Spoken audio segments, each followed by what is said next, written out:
मनाली में रात भर बारिश हुई है और सुबह भी बारिश हो रही थी, बट हमें सरचू के लिए निकलना था। तो कैप्टन ने रात को ही ब्रीफिंग कर दी थी कि नेक्स्ट डे हमें क्या क्या प्रिकॉशंस लेने हैं। डे 2 जा रहे हैं हम सरचू। What a rhyme. जा रहे हैं Sarchu for searching something precious. और हमें बहुत डराया गया है क्योंकि आज से ही हमारा एल्टीट्यूड हाई होने वाला है। So we are being prepare and let's see. ऐसे नहीं बोलने का। नहीं, हमें इतना डराया इस बंदे ने रात को कि मैं अभी सोच रही हूँ और इसमें लाके पीने लग जाऊँ। मैंने दिखा दिया नाम क्या जा रहा है। ये है हमारे कैप्टन कूल मिस्टर एजाज। धीरे धीरे मैं आपको सभी अननोन फेस से मिलवाती जाऊंगी। आज का दिन भी सड़क नापने में जाने वाला था क्योंकि सरचू काफ़ी दूर है और धीरे धीरे हम थोड़ा सा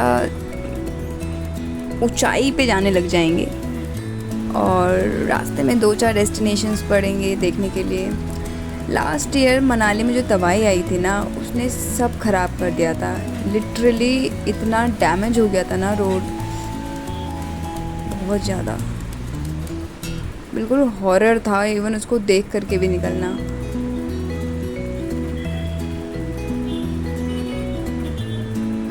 खैर मौसम बहुत अच्छा था और भगवान की ब्लेसिंग थी कि हम बिल्कुल सेफ्टी के साथ निकल गए थे, तो फ़िलहाल हमें कोई प्रॉब्लम नहीं थी।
ये है हमारी ऑफिशियल फर्स्ट डेस्टिनेशन चंद्रताल की कोई स्टोरी है, कहते हैं यहाँ पे ना एक प्लेन क्रैश हुआ था। I don't know the exact story. कहानियाँ तो देखो बहुत है, पता नहीं क्या क्या है, बट मैंने गूगल करा, मुझे ऐसे कोई कहानी नहीं मिली। दीपक ताल basically Leh and Manali highway के बीचों बीच में पड़ता है और एक ऐसा लेक है ना, बिल्कुल नीट एंड क्लीन। और यहाँ पे ना मतलब जो व्यू होता है ना माउंटेन का, बिल्कुल क्लियर दिखता है और इतना सुंदर लगता है। और पानी भी ना बिल्कुल स्टेबल है, like there is no movement. Obviously झील या ताल जो भी है तो मूवमेंट तो होगी नहीं, बट ये थोड़ा सा हाइट पे भी है। Actually it is above 3750 metre above the sea level. तो यहाँ पे भी ना थोड़ा सा जब हम पहुँचे थे तो मुझे थोड़ी सी तो अपनी जो होती ना फिज़िक्स में थोड़ी सी चेंज मुझे फील होने लग गई थी, ब्रीदिंग वगैरह में काइंड ऑफ। फिर उसके बाद जो हमारा नेक्स्ट आया था वो था सूरजताल। वो भी लेह एंड मनाली के हाईवे के बीचों बीच पड़ रहा था।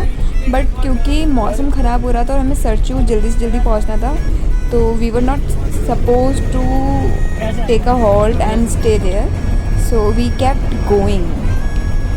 रोक सकते हैं क्या विजय भाई? नहीं रोकना भाई, अरे बारिश आते हो फिर। नहीं पास है, सही है ना? दे यार सैनिटाइजर। मीठा ये एक्चुअल में मीठा ही नहीं था। अरे और दे यार, फोटो देखा इससे यार, सैनिटाइजर है। अबे दे ना, खत्म ही नहीं, पता भी नहीं चला, खत्म हो गया। बाकी चीज़ों में मैंने कंजूसी करी हो नहीं करी हो, सैनिटाइजर देने में मैंने बहुत करी थी, क्योंकि मुझे पता नहीं था वो मिलेगा या नहीं मिलेगा। ड्रॉप डिस्ट्रीब्यूट हो रहा था, दैट्स इट।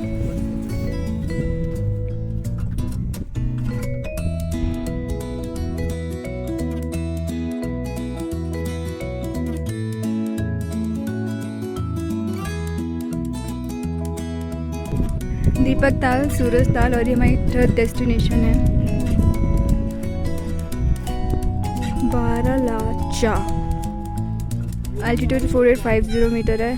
फील आ रही है लिटरली, क्योंकि ठंड लग रही है, थोड़ा सा चक्कर वक्कर वाली फीलिंग भी है, बट ना अच्छा लग रहा है। बस में रुको ना तो इतना अच्छा लगता नहीं है, जब बस से उतर के यहाँ थोड़ी सी फ्रेश एयर लो ना तो थोड़ा सा अच्छा लगता है। तो अभी अच्छा लग रहा है, बट अभी फिर हमें जाना, और यहाँ हल्की हल्की बारिश हो रही है।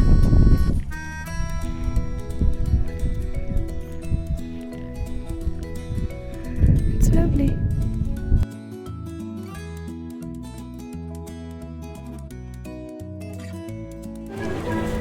नमो तेरे लिए गाना ही तेरे लिए। अखा में सुरमा काला बुला ते लारे नी मोले जो पर्दे पावे नी किन्ने आ पिछे लाए ते किन्ने चाड़े नी गिन गिन के दिल तोड़ती टुट दे तारे नी प्यार सोनिए चलती प्यार। It's like we are totally without even drunk, but we are, and I am so.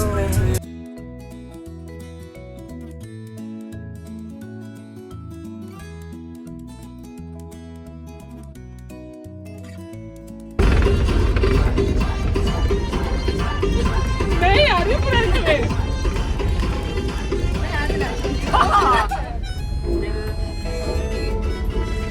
हाँ ये अच्छा है। खड़े हो जाओ, हरा दिया। धीरे जाएगा यार, मैं पतली सी हूँ।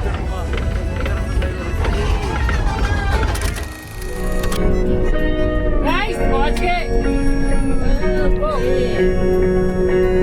ये रहा। चलो अरे भाई गाड़ी से निकल के नाची मत भाई।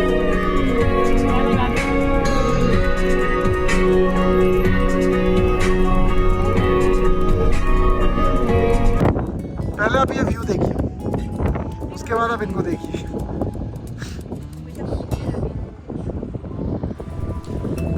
फाइनली हम सरचू आ चुके थे, और इसकी हाइट अप्रॉक्स 13,000 समथिंग फीट थी। और यहाँ ना लिटरली अभी तक तो मतलब AMS ऐसी चीज़ है ना कि ना एकदम से नहीं पता चलती। हो रही है थोड़ी सी घबराहट, थोड़ा सा अनईजीनेस हो रही है, थोड़ी सी ब्रीदिंग इश्यूज हो रही है, बट समझ नहीं आ रहा था कि वो AMS है। तो लगभग शायद शाम के 4:45 या 4:45 बज रहे थे कि हम उस टाइम सरचू पहुँचे थे। और टेंट ऑब्वियसली बहुत ही रिमोट एरिया है, तो टेंट में रहना था, सबको अपना अपना टेंट एलोकेट हो गया था। हमने भी अपने टेंट में सारा सामान वगैरह रख दिया था।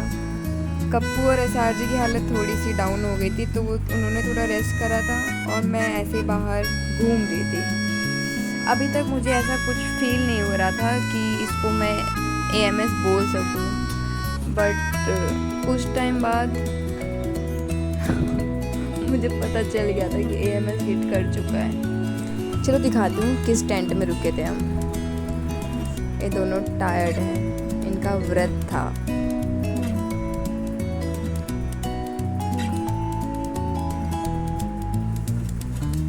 लिमिटेड पानी होता है यहाँ पे ओनली।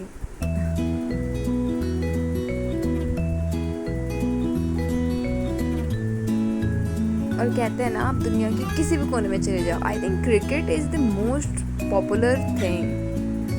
तो यहाँ के नौजवान इनको समझ नहीं आ रहा था क्या करना है, तो उन्होंने सोचा चलो लेट्स प्ले क्रिकेट।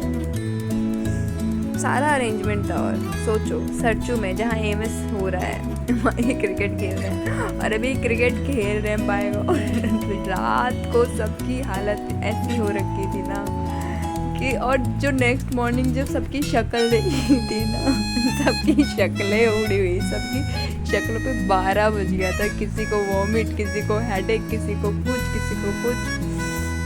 मेरा तो सोने का ही मन नहीं कर रहा था पूरी रात भर। खैर वो बात की बात है, चलो अभी फ़िलहाल एंजॉय करते हैं हम सरचू क्रिकेट।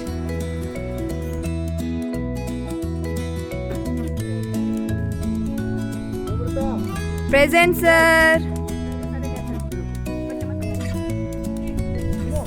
बाहर हो गई जाएगी।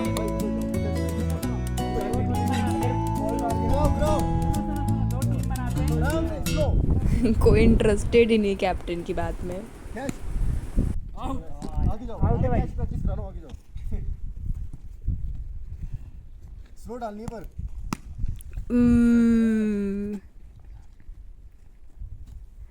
मैं रेफरी हूँ। अरे बस यार, एक चक्कर राउंड का। चलिए चमन ने बहुत खेल लिया। ओ भाई कैच करा रहा हूँ, रुक जाओ 2 मिनट। ये सिक्सर आएगा बता। बैट के पीछे हुई लड़ाई। अगर हाथ में नहीं आया ना कैच, इसको डिस्क्वालीफाई करेंगे। लेवल लेने नहीं जाएंगे हम, बॉल यही लाएगा।